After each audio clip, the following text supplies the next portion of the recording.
Adat dalam sekapur sirih antara kemauan, kemampuan, dan keagungan leluhur.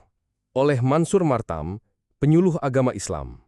Dalam bentangan adat Gorontalo yang lembut tapi berwibawa, pernikahan bukan sekadar ikatan dua insan, melainkan perjamuan batin antara keluarga, kehormatan, dan nilai-nilai luhur yang diwariskan dari zaman ke zaman. Namun di tengah derasnya suara digital dan keluhan-keluhan yang bergema dalam ruang maya, adat pun dituding sebagai beban, seolah ia menjelma menjadi belenggu bagi mereka yang hendak melangkah ke pelaminan.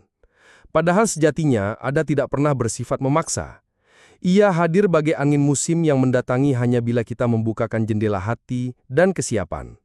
Upacara adat pernikahan Gorontalo, sejak awalnya, bukanlah ritual massal yang diwajibkan bagi setiap insan. Ia tumbuh dari rumah-rumah bangsawan, dari kalangan yang cukup dalam harta, mapan dalam tata, dan teguh dalam tradisi. Dari situlah, lambat laun ia mengalir ke tengah masyarakat luas, bukan karena paksaan, tetapi karena kekaguman. Masyarakat awam mulai mengikuti bukan karena harus, melainkan karena ingin ikut merasakan keindahan gerak adat yang anggun, taburan makna di setiap simbol, dan semesta nilai yang membungkusnya. Namun sayang, dalam semangat meniru itu, kadang-kadang terlupa satu hal, bahwa tidak semua bunga harus dipetik. Tidak semua adat harus disalin bulat-bulat. Karena adat tidak melulu soal pelaksanaan, melainkan kesiapan jiwa dan raga untuk mengemban makna. Tak ada satupun dalam adat yang melarang akad nikah tanpa prosesi adat.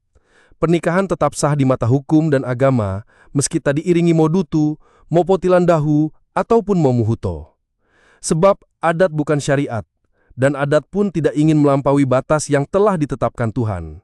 Ia hanya menawarkan jalan bagi yang siap menapaki dengan hormat dan hormat dengan kesiapan. Adat Gorontalo menjunjung tinggi pepatah, adat dimuliakan oleh yang tahu adat, bukan oleh yang sekadar menggugurkan syarat. Maka siapa yang hendak mengusungnya, hendaklah ia terlebih dahulu tahu maknanya. Sebab adat bukan seragam kebesaran semata, tapi laksana doa dalam gerak, etika dalam pesta, dan warisan dalam langkah. Biarlah adat tetap berdiri megah di tempatnya, sebagai simbol keagungan, bukan kewajiban. Biarlah yang mau dan mampu yang mengusungnya, sebab dari sanalah asal muasalnya. Dan biarlah yang belum siap tetap menapak jalan halal dan sah, tanpa harus menanggung beban yang bukan takdirnya.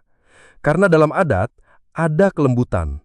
Dan dalam kelembutan, tersimpan kebijaksanaan. Bahwa tidak semua yang indah harus diwajibkan. Cukup dihormati.